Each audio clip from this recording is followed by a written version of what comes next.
ታዛን ነው የሰማቻላችሁት። ዴቪድ አተንብራ የተባለ ቢቢሲ ላይ ተከታታይ ላይፍ ኦን እርዝ ሚል ዘጋቢ ፊልሞችን የሚያቀርብ ነው። በተለይ ደግሞ የዱር ህይወት ላይ የሚያጠነጥኑ ታሪኮችን የሚያሳይ ነው። እንግዲህ እሱ ያው ተፈጥሯዊ የሆኑ ነገሮችን ተፈጥሮን በመሰነድ የተፈጥሮ ታሪክን በማስቀመጥ የሚታወቅ ነው። የአካባቢ ጥበቃ ላይም በጣም ተቆርቋሪ ነው። በዚህ ነገር ይታወቃል። ግን ለረጅም አመታት ይሄንን ተከታታይ ዘጋቢ ዶክመንታሪዎች ሲሰራ ቆይቷል። ሜይ 8 100 አመቱን ይደፍናል። ይሄው አለ በህይወት 100 አመቱን እኮ ሜይ 8 ሊያከብር ነው። የዛሬ ሳምንት መቼም መድረስ ጥሩ ላይ ነው ያለው እና አስቢው ብዙ ቦታዎች ላይ የሚንቀሳቀስ ሰው የሚጎበኝ ሰው ከተፈጥሮ ጋር በጣም ቁርኝት ያለው ሰው ተፈጥሮን በተለየ መንገድ ለመረዳት ለመመልከት የሚሞክር ሰው ነው። አሁን እሱ ከሰራቸው ዘጋቢ ፊልሞች ውስጥና በደንብ ከሚያስታውሰው ነገር ሩዋንዳ ጫካ ውስጥ ያገኛቸው ተራራ ላይ ያሉ ጉሬላዎችን ታሪክ በጣም ያስታውሰዋል እና በርካታ ስራዎችን ሰርቷል። ግን ይሄ ከጉሬላዎቹ ጋር የነበረው አጋጣሚ 1979 አካባቢ እንደ አውሮፓውያን አቆጣጠር ነው።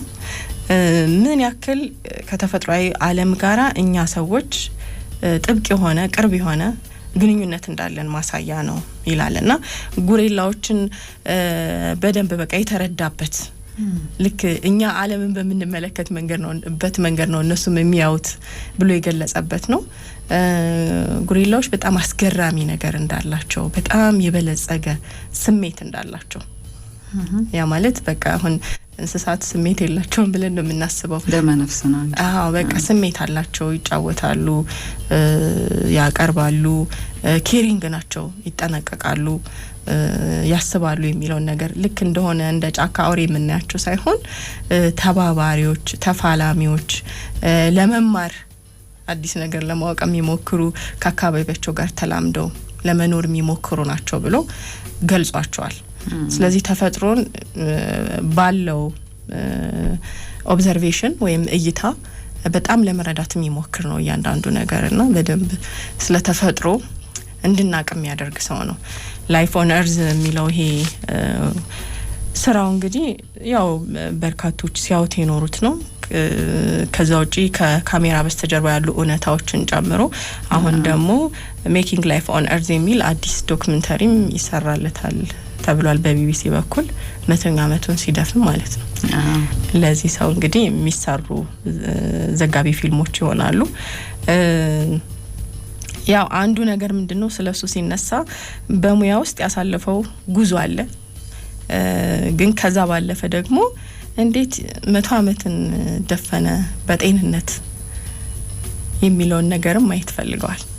ያ ማለት ረጅም እድሜ በጤና መኖር የማይታሰብ ነገር ነው ማለት ስለምናስብ ማለት ነው ብዙዎቻችንና በዚህ አስገራሚ ህይወት ምዕራፍ ላይ የሚያጋጥሙ ነገሮች ሊኖሩ ይችላሉ። ግን እሱ ደግሞ ጤናማ የሆነ ረጅም እድሜ ይኖራል። ያን በማስመልከት ከሱም ህይወት በመነሳት 5 ነገሮች ላይ ግን ትኩረት እናድርግ። ረጅምና ጤናማ እድሜ ለመኖር 5 ወሳኝ ነገሮች አሉ ብለው ከሱ ህይወት ጋራም በማገናኘት የሱንም ላይፍ ስታይል በመመልከት ምን ጋራቸው ነገሮች ናቸው። ሌላም ዓለም ላይ በጣም ረጅም እድሜ ይኖራል 100 አመትን ደፍነው ተሻግረዋል የሚባሉ ሰዎችም የሚጋሯቸው ሚስጥሮች ናቸው ብለው ያስቀመጧቸው ናቸው። እሺ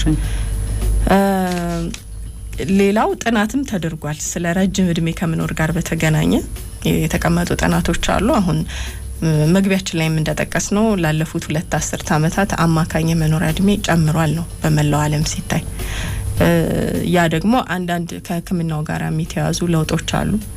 የሰዎች እድሜ እንዲራዘም ለማድረግ ያው የህክምና ቴክኖሎጂውም ጥናቶችም መድኃኒቶችም እንደዚሁ እየተገኙ የሰው ልጅ በጤና ምክንያት እድሜ በመጨመሩ ምክንያት የሚመጡበትን አንዳንድ ችግሮች ለመከላከልና ያው ጤናውን አስጠብቆ እንዲኖር ለማድረግ ሙከራዎች ተደርገዋል።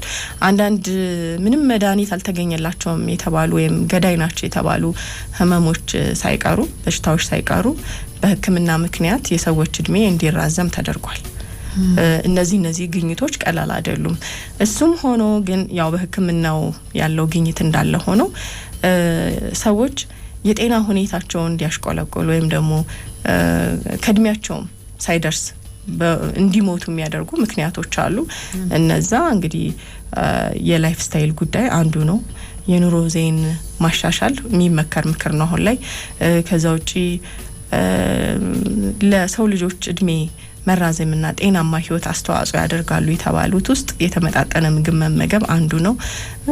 ሌሎችም ይሄ ሰፕሊመንቶችን፣ ቫይታሚኖችን ምናገኝባቸውን ነገሮች እነሱ ኮንትሪቢዩት አድርገዋል እንግዲህ አስተዋጽኦ አድርገዋል ነው የሰው ልጅ ረጅም እንዲኖር ተብለው የተጠቀሱ ናቸው።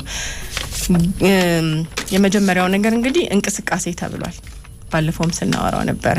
በእንቅስቃሴ የታጀበ ህይወት ለጤናማ ህይወት በጣም አስፈላጊ ነው ተብሏል።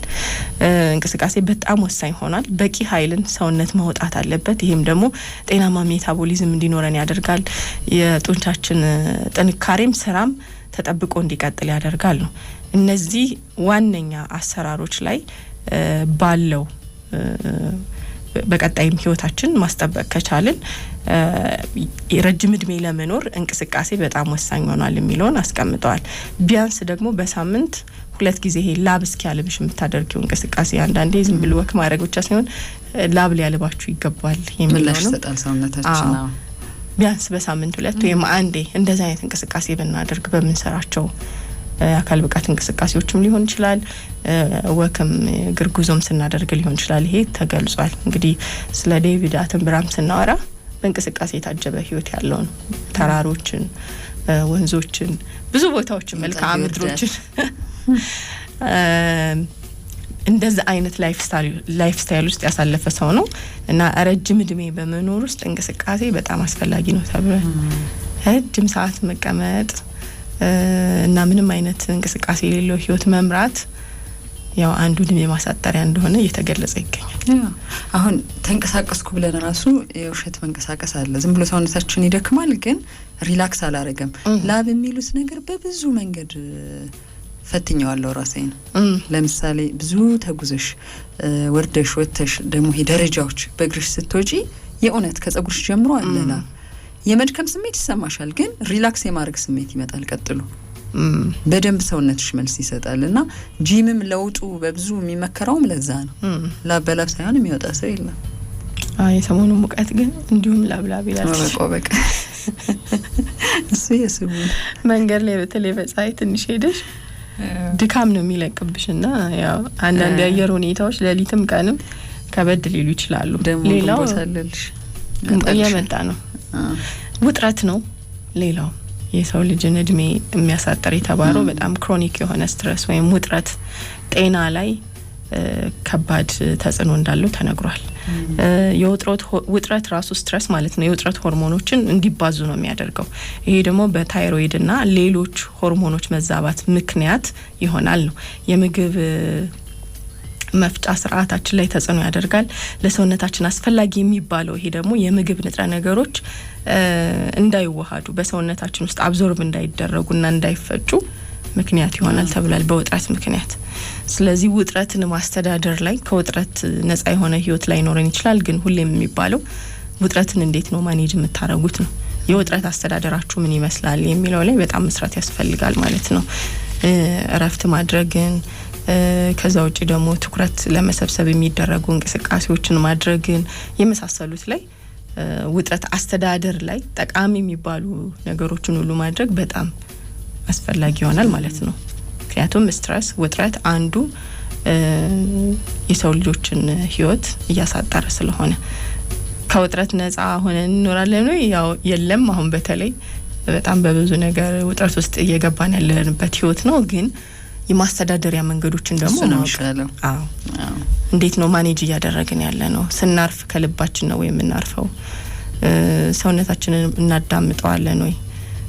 ያተነፋፈስ ስርዓታችንን የመሳሰሉ ነገሮችን በደንብ ለማስተዋልና ጊዜ ለመስጠት ለማረፍ ሙከራ ማድረግ።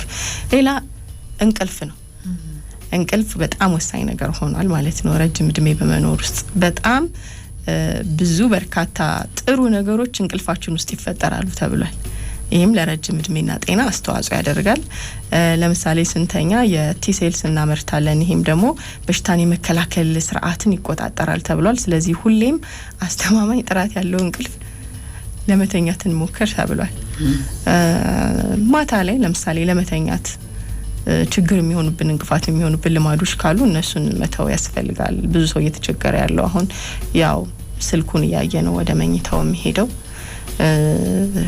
ወይም ደግሞ የሆነ ስልክሽን ከፍተሽ ትተኝና የተለያዩ ድምጾች ሊቀሰቅሱሽ ይችላሉ። ስለዚህ የመኝታ ቦታሽን ድባብ ለእንቅልፍ ምቹ ማድረግ በጣም አስፈላጊ ይሆናል ማለት ነው። መብራቶችን ማጥፋት፣ መጋረጃዎችን መጋረድ፣ ድምጽ እንዳይረብሽ ማድረግ፣ የሙቀት መጠንንም እንደዚሁ የመኝታ ክፍልን ማስተካከል። ቅዝቃዜውንም በጣም ከፍተኛ ሙቀትም ካለ ከምትለብሹ ልብስ አንስቶ ብቻ የተከበረ የእንቅልፍ ሰዓት እንዲኖርሽ ማድረግ ነው። ጥሩ እንቅልፍ ሰዎች ተኝተው ሲነሱ በደንብ በኃይል ተሞልተው ነው የሚነሱት። በዛውም መጠን ደግሞ በሽታ የመከላከል አቅማችን፣ ትውስታችን፣ ትኩረት መሰብሰባችን ሁሉ ጥሩ የሚሆነው ሰዎች በጣም ጥራት ያለው እንቅልፍ መተኛት ከቻሉ ነው። አሁን ያለምንም መስተጓጎል የተኙ ሰዎች ጥቂት ናቸው ብዬ ነው የማስበው። የተባለው ስልክ አለ፣ ቴሌቪዥን አለ፣ ላፕቶፕ አለ። ከዛ እንደው አካላችን በቃ ከዚህ በላይ ስልክን እንኳን መያዝ አይችልም እጃችን ሲለን ነው የምንተኛው። ይሄ የብዙዎቻችን ልማድ እየሆነ ስለመጣ እንቅልፍ በጣም ወሳኝ ነገር ነው። አለመተኛትን እንደ ጥሩ ነገርም ማየት የለብንም። ላለመተኛታችን ምክንያት በተለይ በስራ የሚያሳልፉ ሰዎች፣ ብዙ የስራ ጫናዎች፣ ኃላፊነቶች ያሉባቸው ሰዎች ደግሞ እንቅልፋቸውን መተኛት ግዴታ ነው። የእንቅልፍ አንዱ የማረፊያም ሰውነታችንንም ደግሞ የበሽታ መከላከል አቅም ማስተካከያም ጭምር ስለሆነ ያው እንደ ዘበታኒው ነው። አሁን ቃል ላይ መተኛት ፈልገሽ ስልክሽን ከፍተሽ ከተኛሽ አለቀ በቃ ተስተጓጎለ እንቅልፍሽ። 7 ሰዓት እኮ እንደ ቀልድ የሚያስቆጥሩ ሰዎች አሉ። 9 ሰዓት ከዛ ወዲያው ተነስተሽ ፊትሽን እንደ ነገሩ አድርገሽ ትሄጃለሽ ወደ ስራ። ደግሞ የቀኑን ረጅም ሰዓት ደግሞ አስቢው። ይሄን ደግሞ በድግግሞሽ ሲሆን ዝም ብለሽ አስቢው። ሰውነት እኮ ሊለምድ ይችላል፣ ግን ምን እያጣሽ ነው ነው። ስለዚህ ይሄ በጣም አስፈላጊ ነገር ነው። ሌላው በጣም ትኩረት የተደረገበት አመጋገብ ነው። በምግባችን ውስጥ የምንወስደው ነገር ምንድን ነው? ያው መጥፎ ምግብ የምንለው ምንድነው? ይሄ የተጠቀሱ ምግቦች አሉ አይደለ? ይሄ በጣም የተቀነባበሩ ምግቦች፣ ብዙ ቅባቶች የበዙባቸው ምግቦች የሆርሞን መዛባትና የሜታቦሊክ ስራን ማዛባት ያመጣል ተብሏል። ምግብ ያው እንደ መድኃኒትም ጭምር ነው፣ እዛውም ተፈጥሯዊ። ስለዚህ ምግብን ይሄ ለምቾት፣ ለጥጋብ፣ ለጣዕም ብቻ ብለን የምንመገበው አይደለም። ለሰውነታችን ግንባታ፣ ለጤናችን ያለውን አስተዋጽኦ አይተን ትኩረት እናደርግበት የሚገባ ነው ተብሏል። ከዚህ በፊት ያው ታዛ ላይም እንዳነሳ ነው የአመጋገብ ስርዓት የተመጣጠነ መሆን አለበት። ኒውትሪሽን የምግብ ይዘቱ ለሰውነታችን በጣም ጠቃሚ የሆኑ ነገሮችን መስጠት መቻል አለበት ማለት ነው። ስለዚህም የተመገብነው ምግብ ምን ተዋጽኦ አለበት። አስቸጋሪ እኮ ነው። አሁን እኔ አንድ ቀን ሞክራለሁ፣ ሁለተኛው ቀን እንደ ነገሩ ያለው ለምንድን ነው ግን ማላዘጋጀው የታቀደ ይሄ ሜኑ ላሉ ደግሞ አሁን እኮ በሽ ነው እድሜ ለሶሻል ሚዲያ እንደ ትንሽም የጾም ሰዓት ያለው ይመቸኛል። እኔ በየአይነቱ ይኖራል። እሱ ጥሩ አመጋገብ ነው። ምናልባት ፕሮቲን ያሳጣናል፣ እሱን ትተኪያለሽ። ያው በፈረደ ፕሮቲን አለ አይደል? ጥራጥሬ ምስር ምንድነው? ምስር አለ፣ አተር አለ። ለዛ እኮ ነው የምልሽ ጤናማ እንደውም የፕሮቲን ምንጮችን ታገኛለሽ። አትክልቶች ትበያለሽ። ለምሳሌ ምስር በውድ ዋጋ እየገዛ ነው። አሁን ድሮ ርካሹ የምንንቃው ምግብ ክብር እያገኘ ነውና ከምግባዊ ይዘቱ አንፃር አሁንም ፌር ነው ኢትዮጵያ ውስጥ። አሁን እሱን ወስደሽ ሁልጊዜ ወጥ ነው ወይ የምታደርጊ? ወጥም ሆኖ ደግሞ አሁን ማያቸው አሰራሮች ግማሽ ሽሮ የሚመስሉ ይሆናሉ ማለት ነው። ምስሩ ራሱ ቶሎ ነው የሚበስለው። ትንሽ ቴክኒክ ያስፈልጋል። አንዳንድ ቦታዎች ስትሄጂ ለምሳሌ ምግብ ዝግጅት በደንብ የሰለጠኑ ሆቴሎች አካባቢ በሙያተኛ ሲቀርብልሽ ሾርባ ሆኖ ይመጣል። ምስር ሾርባ ይሆናል፣ እንደ ስታርተር ሆኖ ይመጣል። ከዛ ውጪ ምንድነው አተር፣ ሽምብራ ይሰራል እንደ ማባያ ነገር ተደርጎ እንደ ቂጣ ነገር ተደርጎ ሳይጠፋ ቅርጹም ቀለሙም ጣዕሙ የተባለው በጣም መቀነባበር ማለት እኮ አንዱ በጣም መቁላላት ነው። በእኛ ደግሞ በእኛ ምግብ አበሳሰል ከዛ ሁሉም ነገር ወጥ ይመስልሻል አንድ አይነት ይዘቱን ግን ስታይ ላፋችን ያው ምንድነው ምስር በደንብ በዘይት ችክን ተደርጋ ስትሰራ አይደለም እንወዳት የምጣፍጠው። የድሮማ እንደዛ ነው። ብሪዱ ራሱ እንኳን ይለያል ግን ቅርጿን ይዛ ያው በጣም ከተቆላላ ደግሞ የምስር ፕሮቲን ይዘት ጠፋ ማለት ነው። ቀቅለው የሚበሉ ሰዎች የበለጠ ለሰውነታቸውን ጥሩ መመገብ ችለዋል። መቀቀል ቀቅሎ አሁን አዚፋ እንዲያውም ቆንጆ ነው አይደለ? ሰናፍጭ ይደረግበታል፣ ሎሚ፣ ነጭ ሽንኩርት፣ ቀይ ሽንኩርት፣ ቃሪያ፣ የተቀቀለ ድፍን ምስር ዳጥ አድርገሽ ነው የምትበየው። ይሄ በደንብ የምስርንም ኒውትሪሽን እንድታገኘ ያደርጋል። በዛ ላይ ደግሞ እንግዲህ ሰናፍጩም ቃሪያውም ነጭ ሽንኩርቱን በጥሬው ነው የሚገባው። ቃና አለው እንደዚህ ማለት ነው። እንግዲህ አመጋገቡ ወደዚህ መምጣት አለበት። ማስተማር አለባቸው ምግብ ላይ የሚሰሩ ሰዎች። ይሄ ማቆላላት የሚባለውን በፈላ ዘይት ምግብ መጥበስ የሚባሉ ነገሮች፣ እነዚህ ሁሉ ነገሮች ሰው ትምህርት እንዲያገኝ መሆን አለበት። ትንሽ ይሻላል። አሁን ያው ዞሮ ለምሳሌ ተራ ምግብ ቤት ውስጥ በትንሽ ሪሶርስ የሆነ ጣዕምን መፍጠር፣ ጣዕሙ ከሌለ ሰዎች አይመጡም ተብሎ ስለሚታሰብ ለጣዕሙ ቅድሚያ መስጠት። ጣዕም ቅድሚያ ደግሞ ሲሰጠው ቅድም ያልሽው ማቀነባበሩ፣ መጥበሱ፣ ረጅም ጊዜ ማቁላላቱ፣ ዘይት መጨመሩ፣ ጨው መጨመሩ ይበዛል። ይሄንን ከጧት እስከ ማታ ሁሉ ጊዜ እስቲ ተጠቀሚ። ለውጥ አለ ሰውነታችን ላይ፣ እንኳን ሰውነትሽ ላይ ስሜትሽ ላይ፣ ከዛ ደግሞ የሆነ ህመም አለ። በአጠቃላይ የምግብ ስቲምና ምንድነው ይሄ በእንፋሎት መብሰልና መቀቀል ነው ያለበት የሚለው እንድታይ ያደርጋል። ይሄ በጣም በከፍተኛ ሰዓት ማብሰል፣ መጥበስ፣ ማቁላላት የሚባሉ ነገሮች አሁንም ብዙ ጥቅም የላቸውም። ላፋችን ምግብ እንዲጣፍጥ ሊያደርግ ይችላል፣ ግን ደግሞ የምግብ ይዘቱን አናገኘው የሚለውን የሚያሳይ ነው። እዚህ ላይ ኮንሺየስ የሆኑ ሰዎች በጣም ለውጥ ማምጣት ችለዋል ጤናቸው ላይ። አሁን አንዳንድ ኒውትሪሽን ላይ እየሰሩ ያሉ ተቋማት አሉ አይደል ሀገራችን የሚመክሩት ይሄንን ነው አመጋገብን በተመለከተ። ይሄንን ደግሞ በደንብ በአግባቡ የተከተሉ ሰዎች ብዙ የጤና ለውጦችን ማምጣት እንደቻሉ ሲመሰክሩ ተመልክተናል። ስለዚህ ምግብ በጣም ወሳኝ ነገር ነው። ያው ጤናችንን በማስጠበቅ ደረጃ ረጅም እድሜ እንድንኖር ሰውነታችን ተገቢውን የምግብ ይዘቶች እንዲያገኝም የምንመርጣቸው ምግቦች አበሳሰላችን በጣም ወሳኝ እንደሆነ የሚያሳይ ነው። ስለዚህ አመጋገባችንን እስቲ ነው እንፈትሸው ነው እንዴት ነው እየተመገበን ያለነው። ያው ቀደም ብለው የኖሩ ሰዎች በዚህኛ በጠቀስነው አመጋገብ ነው የኖሩት። አሁን ነው ምግብን በጣም በቃ በብዙ ዘይት ማብሰል ማቁላል። ለዛም ዘይት ወድ ያለን ሁሉ ነው እኮ ዘይት ወድ እየተባለ ያ ሁሉ ብር እየወጣ ግን ብዙ ዘይት ነው የሚከነበለው። ከምን እንጀምር ስራ ያስብላል። የልምድ ጉዳይ ነው እና ይሄ ከዛ ደግሞ ሌላውን ህይወታችንን ስትረስ አለ፣ ውጥረት አለ፣ እንቅስቃሴ አልባ ህይወት ውስጥ እየገባን ነው። እና ታዲያ እነዚህ ሁሉ ነገሮች አንድ ላይ ሲደማመሩ ይችላል እንዴት ነው የሰው ልጅ ረጅም እድሜ ሊኖር የሚችለው? በዚህ አካክሰው አሁን ይሄ አንዱ ነገር ነው። ምግብ፣ እንቅልፍ፣ ውጥረት መቀነስ፣ እንቅስቃሴ ያለው ህይወት መኖር፣ ይሄ ሁሉ ነገር ህይወታችን ውስጥ ካለ፣ ላይፍ ስታይላችን ውስጥ ካለ ረጅም እድሜ መኖር እንችላለን። ረጅም እድሜ የኖሩ ሰዎች እነዚህ አይነት ላይፍ ስታይሎች አሏቸው ተብሎ ተነግሯል። ግን እኛ አንዱንም አላደረግንም።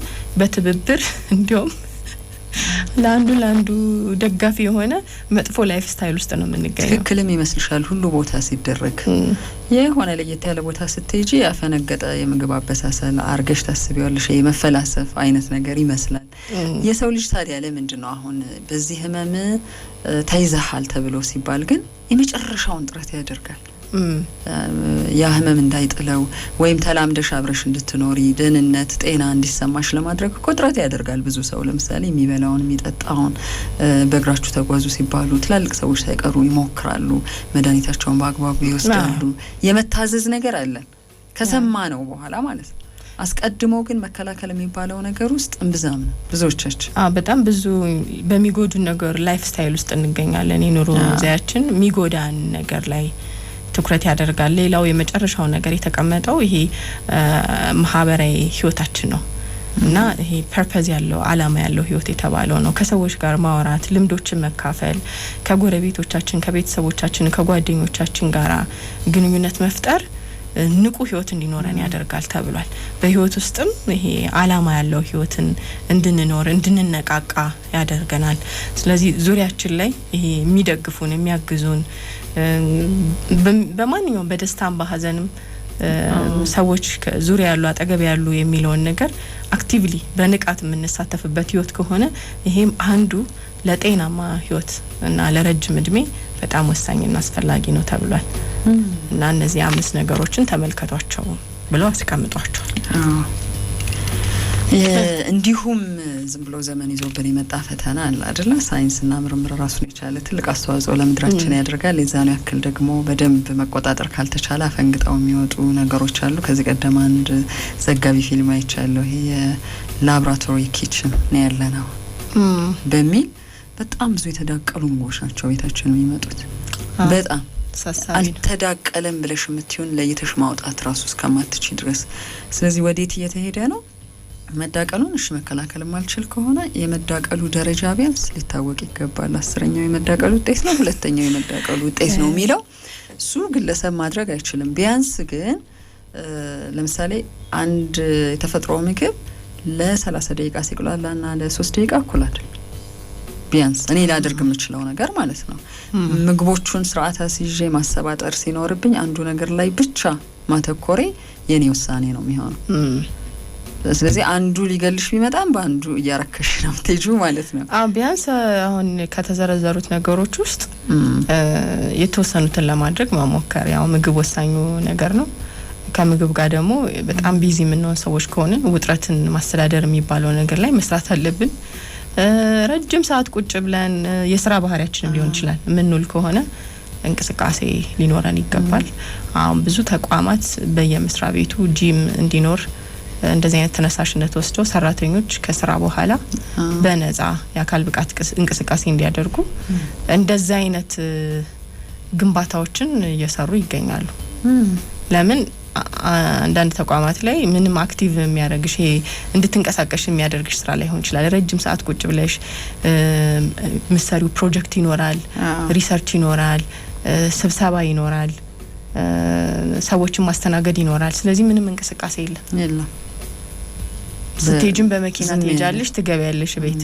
ተመሳሳይ ነገር ሲደጋገም እንቅስቃሴ አልባ ህይወት የሚባለው ይቀጥላል ማለት ነው። እና መቼ ነው ፕሮግራም አድርገሽ አንቺ መንቀሳቀስ ያለብሽ የሚለውን ራሱ ልትረሹ ትችያለሽ። ወይም ደግሞ በቃ ስራሽ ያንን ነገር አልፈቀደልሽም። ስለዚህ ተቋማት ያንን ማድረጋቸውም ጂሞች እንዲኖሩ ማድረጋቸውም አንዱ አማራጭ ነው። አጠቃላይ ደህንነትንም መግለጽ የሚችል ነገር ስለሆነ ምክንያቱም ሰራተኞች ከባድ የስራ ጫናዎች፣ ውጥረቶች ይኖሩባቸዋል። መጨረሻ ላይ ተቋሙ ነው አይደለ? ብዙ ተቋማት አሁን የተወሰነ የጤና ሽፋን የሚያደርጓሉ፣ ሙሉ በሙሉ የሚያደርጓሉ። ስለዚህ ህመም ሲመጣ የሰራተኛውን የጤና ሁኔታ ወጪ የጤና ወጪ ማስተዳደር ይሆናል ማለት ነው ቀጥሎ ላይ የተቋሙ። እሱ ደግሞ አዋጭ ይሆናል። እና አስቀድሞ መከላከል የሚባለው ነገር በጣም ወሳኝ ነው።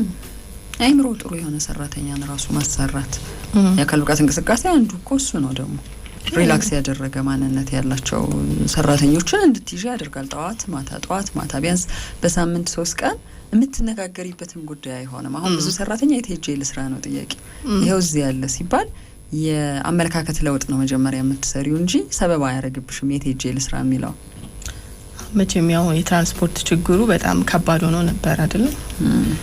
በናፍጣው ችግር ግን ብዙ ሰው በእግሩ ሲሄድ እያስተዋልኩ ነው። ባንዴ የሆነ ልምምዶች አልነበሩም። በቃ አሁን የተወሰነ መንገድ በእግሬ ልሂድና ከዛ ደግሞ የተወሰነውን በትራንስፖርት ልሂድ የሚል ልምድ ቢኖርሽ ላይከብድሽ ይችላል። ተጋፍተሽ ረጅም ሰዓት ተሰልፈሽ ነው ያው ትራንስፖርቱ ላይገኝ ይችላል። በእርግጥ አንዳንድ ሰፈር በእግርም የሚደረስበት አይደለም።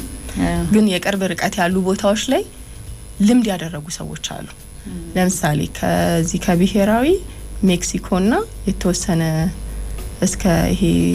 እስከ አፍሪካ ህብረት አካባቢ ድረስ ወደዛ የሚሄዱ ሰዎች በእግራቸው እንደሚሄዱ የነገሩ ሰዎች አሉ። በቃ ከበፊቱም ጀምሮ ልምድ ያደረጉ ማለት ነው። ለአጭር ትራንስፖርት የማይጠቀሙ ራሱ አሁን ብዙ የሚያመች አይደለም። ከቤትሽ እስከ ስራ ቦታሽ ያለው ርቀት ያን ያክል ከሆነ በእግራቸው የሚጓዙ ሰዎች አሉ። ትራንስፖርት የማይጠብቁ ሰዎች አሉ። እከሌ ብለው መዳረሻቸውን ቦታ ጠቅሰው ግቢ የሚሉሽ እኮ ታክሲዎች እንደድሮ የሉም። ለምሳሌ ስንወጣ ብሔራዊ ጋር ሜክሲኮ ወላ አይደል የነበረው የለም። እንደዛ አይነት ታክሲ ስርጭት አይኖርም። ከመነሻው መድረሻው ወይም ቢያንስ እንደው 5 ኪሎ ሜትር እና ከዛ በላይ የሚሄዱ ሰዎች አሉ በደንብ። ይሄን ልምድ ያደረጉ ሰዎች ደግሞ ወጣቶችን ብቻ አይደሉም፣ በእድሜ ገፋ ያሉ ሰዎችም ጭምር ልምድ አድርገውታል። እና እንደውም አንዱ ለሰዎች ረጅም ሰዓት የሚቀመጡ ናቸው የነገሩኝ ቢሮ ውስጥ። ከዛ ስንወጣ በእግራችን ነው ከቤት ድረስ አሉ። እንዳልሽው 5 ኪሎ ሜትር ያክል ይሆናል በእግራቸው ሄዱት። ምክንያቱም የትም የምንንቀሳቀስበት እድል አይኖረንም ነው። 11 ሰዓት ተኩል ከስራ ይወጣሉ፣ አንዳንዴም እስከ 12 ሰዓት ሊቆዩ ይችላሉ። ከዛ በእግራቸው ነው ወደ ቤታቸው የሚሄዱት። ከተማውን ለሚዞር ሰው ነው እንጂ ችግሩ አንዴ ገባሽ አንዴ ወጣሽ ከሆነ ይሄን ባያረጉ ነው እንደውም የሚያናደው።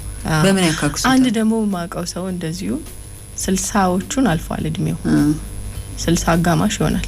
ረጅም ነው፣ ቀጭን ነው፣ ቆንጆ ተክለ ሰውነት ነው ያለው። በቃ 45 እንደዚህ ቢመስልሽ ነው እድሜው ስታዩ። በጣም አክቲቭ፣ በጣም ነው በእግሩ የሚሄደው። ብዙ ቦታ በእግሩ ነው የሚሄደው።